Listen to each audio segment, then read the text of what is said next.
என்ன பண்றீங்க? என்ன சிவகாமி? உங்களுக்கு வேற நேரமே கிடைக்கலையாங்க? அப்பாடான்னு தூங்க வர நேரத்துல டொக்கு டொக்குன்னு இத தட்டிக்கிட்டு இருக்கீங்க. அது சரி, இந்த வீட்ல உன் சத்தத்தை தாண்டி வேற எந்த சத்தம் கேட்டாலும் உனக்கு பிடிக்க மாட்டேங்குதுல? பேசுனா இப்படி நேரடியா பேசணும், கண்ணை பார்த்து. இப்படி தலைய சுத்தி மூக்க தொடணும்னு ஒண்ணு அவசியம் இல்ல. மத்தவங்கள மாதிரி மனசுக்குள்ள ஒண்ணு வச்சுக்கிட்டு வெளியில ஒண்ணு பேசுறதுக்கு எனக்கு தெரியாது. விஷயத்த நேருக்கு நேரா சொல்றது தப்பே இல்ல, ஆனா சொல்ற விதம்னு ஒண்ணு இருக்குல்ல.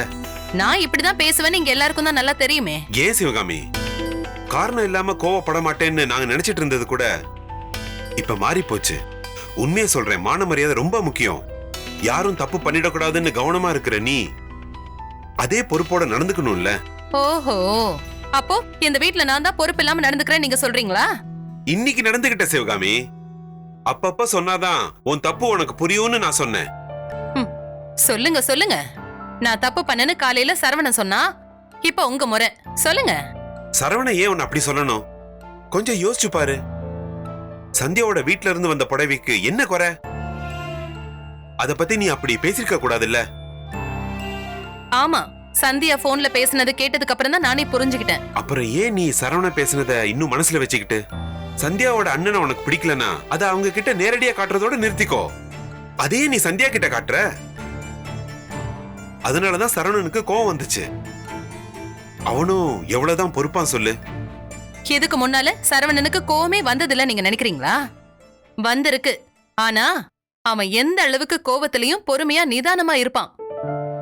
இப்போ அந்த சந்தியாவுக்காக அவன் என்கிட்ட கோவத்தை காட்டுறான். அதத்தான் என்னால தாங்கவே முடியல. அத நினைச்சு நீ சந்தோஷப்படணும். சரவண சந்தியாவ தன்னோட பொறுப்பு, தன்னோட உரிமைன்னு நினைக்கிறான். அவன் மேல அன்பா இருக்கான். அதனால தான் அவனுக்கு உன் மேல கோவம் வருது. அவ என் புள்ளைய புரிஞ்சு நடந்துகிட்டு அவளுக்காக சரவணன் என்கிட்ட கோவப்பட்டானா சரி. இங்க கதை அப்படி இல்லையே. அவன் மேல அன்பே இல்லாத ஒருத்திக்காக அவன் ஏன் கூட சண்டை போடுறாங்க. அப்படி உனக்கு தோணுச்சுன்னா அவன் கிட்ட நீ நேரடியா பேசு. ஏங்க, நீங்க அவனை நல்லா கவனிச்சு பாருங்க. அவன் முகமே வாடி போச்சு. அவன் மனசுல அமைதி இல்லைன்னு அவனோட முகத்திலேயே தெரியுது. அவனோட பார்வை, பேச்சு, நட எல்லாத்துலயும் ஒரு கோவம் இருக்கு. நம்ம சரவண மாதிரியே இல்லங்க. அவன் வேற யாரோ மாதிரி இருக்கான்.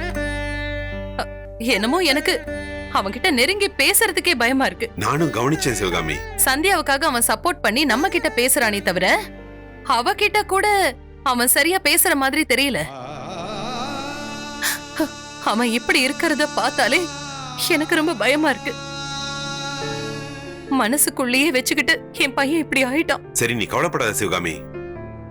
நான் அவன்கிட்டயும் பேச முடியுமான்னு பாக்குறேன். நீ பதட்டப்படாம கொஞ்சம் அமைதியா இரு. என்னவோ கடவுள் கண்ணை திறக்குதான்னு பார்க்கலாம்.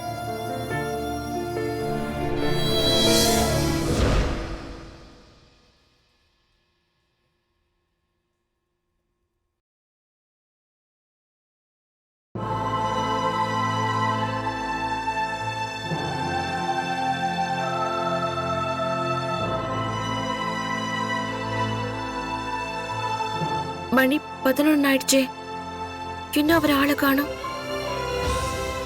பழக்கமா எத்தனை மணினாலும் வீட்டுக்கு வந்துருவாரு.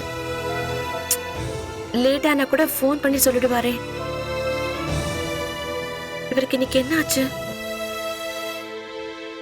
ஒருவேளை வந்தவரு ரூம்குள்ள வராம அசல்ல கீசல்ல தூங்குறாரோ?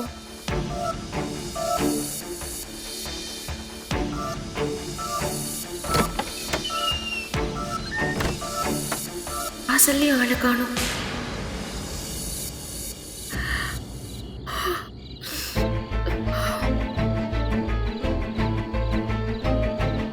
ஏற்கனவே என் மேல கோபமா இருக்காரு, கடுமையா நடந்துக்கிறாரு. இன்னைக்கு மத்தியானம் சாப்பாடு எடுத்துட்டு வரேன்னு சொன்னப்பவும் வேண்டான்னு சொல்லிட்டாரு. ஃபோன் பண்ணி பேசினப்ப கூட வேலை இருக்குன்னு சொல்லி கட் பண்ணிட்டாரு. இதை இப்படியே எப்படி விட முடியும்? பேசாம அத்தையை எழுப்பி இவரை இன்னும் ஆளை காணும்னு சொல்லலாமா? அது வேற தேவையில்லாத பிரச்சனை. பேசாம நாமளே கடைக்கு போய் அங்க இருக்காரான்னு பார்த்துட்டு வந்துருவோம். சந்தியாமா, என்னம்மா இந்த நேரத்துல தூக்கம் வரலையா? அது வந்து மயிலு, அவர் இன்னும் வீட்டுக்கு வரல. அதான் கடையில இருக்காரான்னு பார்த்துட்டு வரலான்னு. இன்னுமா வரல? அப்பவே நான் கவனிச்சேன். வழக்கமா கடை மூடுற டைமை தாண்டியும் இன்னைக்கு லைட் எரிஞ்சிட்டு இருந்துச்சு. கண்டிப்பா ஐயா அங்கதான் இருப்பாரு. நான் போய் பார்த்துட்டு வந்துடுறேன். நானும் வரட்டுமாமா? அதெல்லாம் வேண்டாம் மயிலு, பக்கத்துல தானே கடை, நானே போய் பார்த்துக்கிறேன். ஒருவேளை இதுக்கு இடையில அத்தையோ மாமாவை எந்திரிச்சு கேட்டாங்கன்னா நான் கடைக்கு போயிருக்கேன்னு சொல்லு. சரிங்கம்மா. அம்மா, நீங்க எதுக்கும் கவலைப்படாதீங்க. உங்க 2 பேருக்கும் இடையில எந்த பிரச்சனையும் வராது, வரவும் கூடாது. நான் சாமியை வேண்டிக்கிறேன். ம்.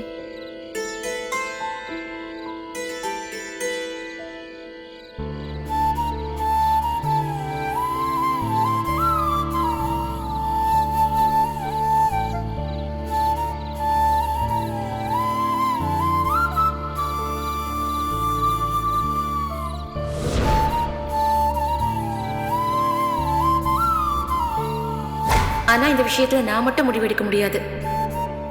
அவர்கிட்டயும் அந்த ஃபார்மை காட்டி அவரோட சம்மதமும் நான் வாங்கி ஆகணும். எப்படியும் ஒத்துக்குவாருன்னு தான் நினைக்கிறேன். அதுக்கப்புறம் நான் கையெழுத்து போட்டு தரேன். பேசாம சந்தியா கிட்ட வெளிப்படையா உங்களுக்கு விவாகரத்து வேணுமா, அதுக்கு தான் ஆசைப்படுறீங்களான்னு கேட்டுடலாமா? கேட்டா டக்குன்னு இந்த வேதனை ஒரு முடிவுக்கு வந்துடும். ஆனா எப்படி இதை போய் கேட்க? அவங்களே தயங்கிட்டு இருக்கிற ஒரு விஷயத்த கேட்டு தேவையில்லாத சங்கடம் ஆயிடுச்சுன்னா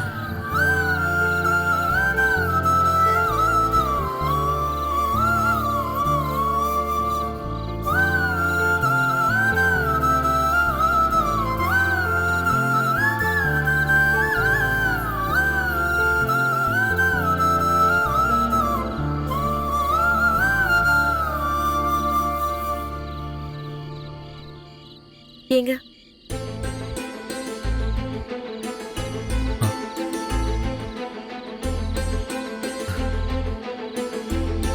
என்னங்க இங்க, அதுவும் இந்த நேரத்தில்? இல்லைங்க, இவ்வளோ நேரமாச்சு, உங்களை ஆளை காணுமேன்னு தான் தேடி வந்தேன். ஏங்க இப்படி இங்கே படுத்து கிடக்குறீங்க? நீங்க வீட்டுக்கு வர வேண்டியதானே? வேலை கொஞ்சம் அதிகம், சீசன் டைம் இல்லையா? வரிசையை 4-5 ஆர்டர் வேறு வந்திருக்கு. அதான் இன்னைக்கு நைட்டு முழுக்க வேலை பார்க்கணும்னு நினச்சேன். ஆனா இப்ப நீங்க வேலை பார்க்கலையே, படுத்துட்டு தானே இருந்தீங்க. ஆமாங்க, சும்மா கொஞ்ச நேரம் அப்படியே ஓய்வு எடுத்துட்டு அப்புறமா வேலையை ஆரம்பிக்கலான்னு. ஏங்க இப்படி போய் சொல்றீங்க? கடை எங்கேயோ வீடு எங்கேயோ இருந்தா கூட பரவாயில்ல, வீட்டு பக்கத்துலயே கடையை வச்சுக்கிட்டு எதுக்கு இப்படி இங்கே வந்து படுக்கணும்? நீங்க என்னன்னு சொல்லுங்க. அதான் சொன்னேனுங்க வேலை இருக்குன்னு. சீசன் டைம்ல நான் இங்கே இருந்து இப்படி வேலை செய்யறது சகஜம்தாங்க. நீங்க புதுசு இல்லை, அதான் உங்களுக்கு வித்தியாசமா தெரிஞ்சிருக்கும். நான் உங்ககிட்ட இன்னும் அவ்வளவு க்ளோஸா பழகலைங்கிறது உண்மைதான். ஆனா நீங்க சொல்றது உண்மையா பொய்யான்னு கண்டுபிடிக்கிற அளவுக்கு எனக்கு உங்களை பத்தி தெரியும். அவ்வளோ தெரிஞ்சா வெளிப்படையா சொல்லிடுங்க சந்தியா. சொல்லுங்க, நீங்க என் மேல கோவமா தானே இருக்கீங்க? அப்படிலாம் இல்லைங்க. யார் சொன்னது? யாருங்க சொல்லணும்? அதான் பார்த்தாலே தெரியுதே. நீங்க என்கிட்ட கோவமா இருக்கிறது, என்கிட்ட கோவமாவே நடந்துக்கிறது, இதெல்லாம் வீட்டுல அத்தையில இருந்து மயில் வரைக்கும் எல்லாருக்குமே தெரியும். இது ஒண்ணும் யாருக்கும் தெரியாத ரகசியம் இல்ல. இப்ப என்ன, அன்னைக்கு நான் கோவப்பட்டு பேசினது தப்புன்னு தானே நீங்க இப்படி இருக்கீங்க? ஆமா, தப்புதான், ரொம்ப ரொம்ப தப்புதான் அது. நான் மனசார உங்ககிட்ட அதுக்கு நான் மன்னிப்பு கேட்டுக்கிறேங்க. ஏங்க நீங்க இப்படி இருக்காதீங்க, பழைய மாதிரி சிரிச்சு பேசி சந்தோஷமா இருங்க. ஒருவேளை மன்னிக்க முடியாத கோவமா இருந்தா வாய் விட்டாச்சும் என்ன திட்டிடுங்க. ஒருத்தங்களை திட்டதை முடிவு பண்ணிட்டா அவங்க அனுமதி கேட்டுட்டா திட்ட முடியும்? அதெல்லாம் நீங்க நினைக்கிற மாதிரி எதுவும் இல்லை. நீங்க வீட்டுக்கு கிளம்புங்க. இங்க யாரும் இல்லைங்க, நாம 2 பேர் மட்டும்தான் இருக்கோம். நாம யாரும் இல்ல, புருஷன் பொண்டாட்டி.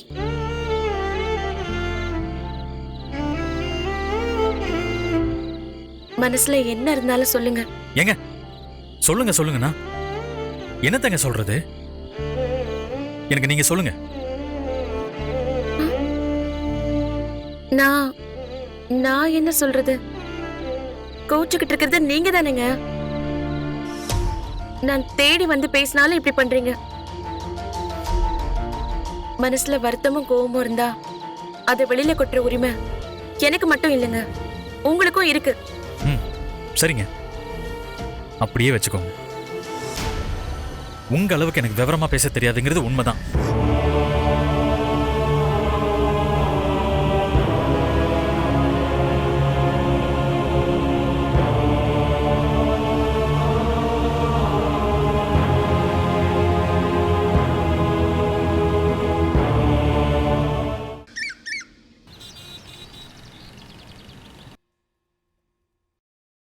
புதிதாக டெல்டா வைரஸ்.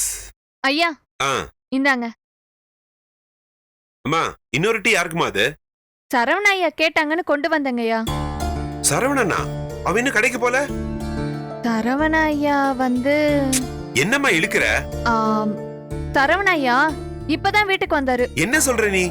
நைட்டு முழுக்க சரவண ஐயா வீட்டுக்கே வரல, கடையில தான் இருந்தாரு. நைட்டு ஃபுல்லாவே வரலையா? உனக்கு நிச்சயமா தெரியுமா?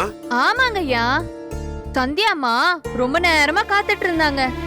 நான் வேணா போய் பாத்துட்டு வரட்டுமான்னு கேட்டேன். வேண்டான்னு சொல்லிட்டு அவங்களே கடைக்கு போயிட்டாங்க. சந்தியா கூப்பிட்டா அவன் வருவானேமா? இல்லங்கய்யா, சந்தியாம்மா மட்டும்தான் வந்தாங்க. சரவண ஐயா எனக்கு வேலை இருக்கு அப்புறமா வரேன்னு சொல்லிட்டாராம். இப்ப காலையில தான் வந்திருக்காரு. எனக்கு சந்தியாம்மா முகத்தை பார்க்கவே ரொம்ப பாவமா இருக்கு. சில சமயம் சிவகாமி சொல்றதும் சரியாதான் இருக்கு. இந்த வீட்ல புதுசு புதுசாதான் எல்லா விஷயமும் நடக்குது. இத்தனை வருஷம் இல்லாம நைட்ல வீட்டுக்கு வராம வேலை பாக்குறது என்ன பழக்கம்? ஐயா இந்தாங்க டீ.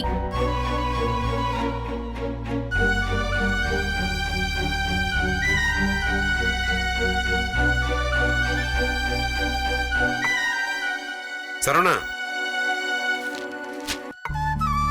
கொஞ்சம் உட்காரு, உன்கிட்ட கொஞ்சம் பேச வேண்டியது இருக்கு. சொல்லுங்கப்பா.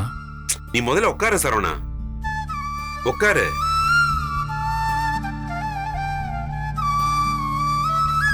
சரவணா, குடும்பத்துல மூத்தவனா இத்தனை வருஷம் எல்லாத்தையும் நீதான் சுமந்துகிட்டு இருந்த. இப்போ உனக்கு கல்யாணம் ஆகி உனக்குன்னு ஒரு குடும்பம், கொஞ்சம் கூடுதலா பொறுப்பு வந்திருக்கு. சின்ன சின்ன சிக்கல்கள் பிரச்சனைகள் இருக்கதான் செய்யும். என்னை பொறுத்த வரைக்கும் சிவகாமி தான் என்னோட பலமே. அவ கோவப்படுவா, கத்துவா, ஆனா எல்லாத்தையும் சரியா பாத்துக்குவா. அவளுக்கு தெரியாம நான் இதுவரைக்கும் எந்த முக்கியமான விஷயத்தையும் செஞ்சதே இல்ல. அப்பா இரு சரவணா, இதெல்லாம் எதுக்கு இப்போ நம்ம கிட்ட சொல்றாங்கன்னு உனக்கு தோணும். ஆனா உன்கிட்ட இதை நான் சொல்லிதான் ஆகணும். நேத்து நைட்டு நீ வீட்டுக்கே வரல. இந்த வீட்டுல இருக்கிற யாருக்கும் அது தெரியுமாங்கிறது கூட எனக்கு தெரியல. ஆனா சந்தியா, அவ மட்டும்தான் உன்னை தேடி வந்திருக்கா. அதான்டா பொண்டாட்டிக்கும் மத்தவங்களுக்கும் உள்ள வித்தியாசம். நீயும் சந்தியா கிட்ட எதையும் மறைக்காதடா. அப்பா, இது சீசன் டைம், அதோட கொஞ்சம் பெரிய பெரிய ஆர்டர்லாம் வருது. இன்னும் 2-3 நாளைக்கான வேலை இருக்கும்பா. சந்தியாகிட்டையும் சொல்லிட்டேன். வேற ஒன்றும் இல்லை. டேய், நான் உனக்கு அப்பாடா. ஒண்ணு இல்லைன்னு சொல்லிட்டு போனா அதை நான் அப்படியே நம்புவேன்னு நினைக்கிறியா? டேய், நான் உனக்கு அப்பாடா. ஒண்ணு இல்லைன்னு சொல்லிட்டு போனா அதை நான் அப்படியே நம்புவேன்னு நினைக்கிறியா? நீ எவ்வளவு மாறி இருக்கன்னு எனக்கு நல்லா தெரியும் சரவணா. தொழில பாரு, அதே சமயத்துல சந்தியாவையும் கவனிச்சுக்கடா. இல்லனா உன் உழைப்புக்கும் சம்பாத்தியத்துக்கும் எந்த அர்த்தமும் இல்லாம போயிடும். வாழ்க்கையே ஒரு கேள்விக்குறியா போய் நிற்கும். புருஷன் பொண்டாட்டியா இருந்தாலும் உனக்கும் சந்தியாவுக்கும் நடுவுல ஒரு அழகான நட்பு இருக்குடா. அதை எந்த காலத்திலையும் விட்டுறாத. மனசுல என்ன வருத்தம் இருந்தாலும் அத தெளிவா 2 பேரும் உட்கார்ந்து பேசிடுங்க. சந்தியா உங்க அம்மா சொல்ற மாதிரிலாம் இல்லடா சரவணா. ரொம்ப நல்ல பொண்ணுடா. இந்த வீட்டுக்கு அவ ஒரு நல்ல மருமக. அவதான் உனக்கு ஒரு நல்ல மனைவியா இருப்பாடா. 2 பேரும் பொருத்தமான ஆதர்சமான ஜோடின்னு நான் நம்பிக்கிட்டு இருக்கேன்டா. அத தயவு செஞ்சு பொய்யாக்கிடாதடா. அப்பா, எனக்கு நிறைய வேலை இருக்கு. நேரம் ஆயிடுச்சு, நான் வரேன். டேய்,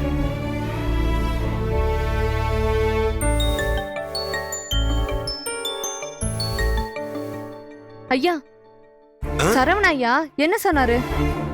ஆ, சந்தியாமா கூட சண்டை எதுவும் இல்லையே? அப்படி எதுவும் இருக்கக்கூடாதுன்னு தான் நான் கடவுளை வேண்டிக்கிறேன். என்னையா சொல்றீங்க? ஆ, ஐயா என்ன சொன்னாரு? அவ ஒண்ணுமே சொல்லாம வேலை இருக்குன்னு போயிட்டாமா. ஆ, இப்படி அவன் நடந்துகிட்டதே இல்லையே. நிஜமாவே வேலை டென்ஷனா இல்ல வேற ஏதாவது பிரச்சனையான்னு தெரியல. ஆனா அவன் மனசுல ஏதோ ஒரு நெருடல் இருக்குமா.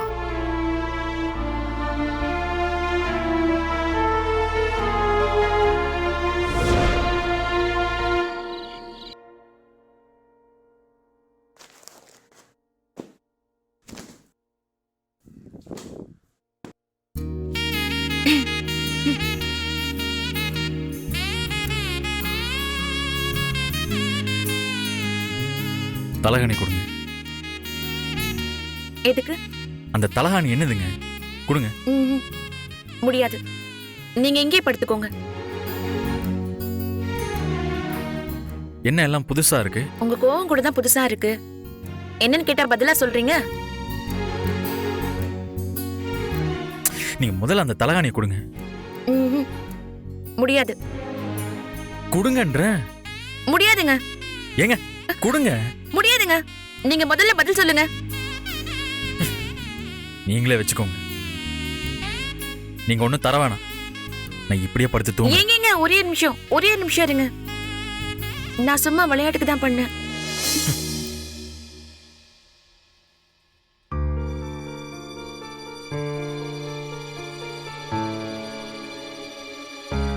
இங்க பாருங்க, இனிமே இந்த விளையாட்டுலாம் வேணாம். திடீர்னு நாங்க படுத்து தூங்கி பழகுனா அப்புறம் நான் தான் கஷ்டப்படணும். நான் எப்பவும் போல இங்கே படுத்துக்கிறேன்.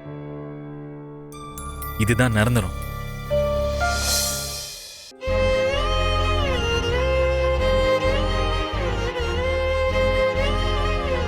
என்னாச்சு இவருக்குன்னு புரியவே மாட்டேங்குது.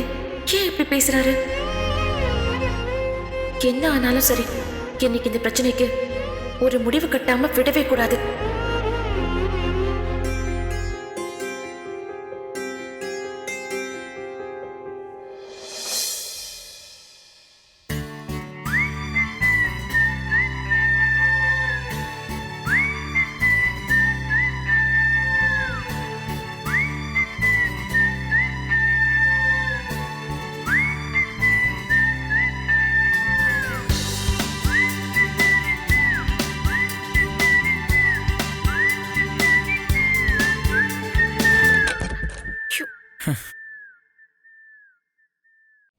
இந்த நேரத்துல உட்காந்து என்னங்க பண்ணிட்டு இருக்கீங்க?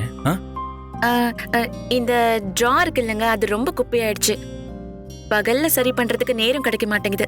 அதான் இப்ப அடுக்கி வச்சிட்டு இருக்கேன். எனக்கு ரொம்ப தூக்கம் வருதுங்க. கொஞ்சம் சத்தம் போடாம வேலையை பாக்குறீங்களா? உங்களை எழுப்பி விட்டுட்டனோ? சாரிங்க, எனக்கு தூக்கம் வரல, அதான். சரி, இப்ப நீங்க எந்திரிச்சிட்டீங்கல்ல, ஒரு நிமிஷம் இருங்க.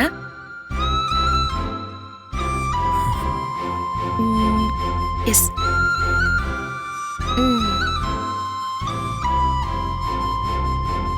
இந்த புக்ல புதிர் இருக்கு. அதுக்கு ஆன்சர் கண்டுபிடிப்போமா? நான் கேக்குறேன், நீங்க பதில் சொல்லுங்க. ஓகேவா? அதெல்லாம் உங்களை மாதிரி படிச்சவங்களுக்கு தாங்க தெரியும். நான் படிக்காதவன். எதுவா இருந்தாலும் மூஞ்சிக்கு நேரம் பேசுறதுதான் பழக்கம். இந்த புதிர் போடுறது கண்டுபிடிக்கிறதெல்லாம் எனக்கு தெரியாது. நீங்க எங்க மூஞ்சிக்கு நேரா பேசுறீங்க? உள்ளுக்குள்ள எதையோ வச்சுக்கிட்டு மூஞ்சிய தூக்கியே வச்சுட்டுல இருக்கீங்க.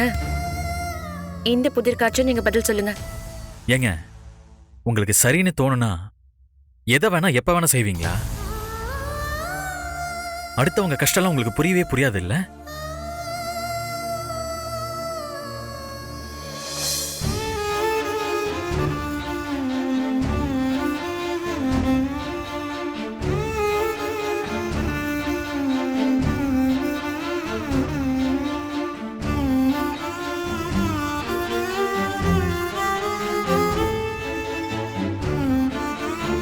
என்னமோ ரொம்ப அப்செட் ஆயிருக்காரு. மாமா சொன்ன மாதிரி சீக்கிரமா இதை சரி பண்ணி ஆகணும்.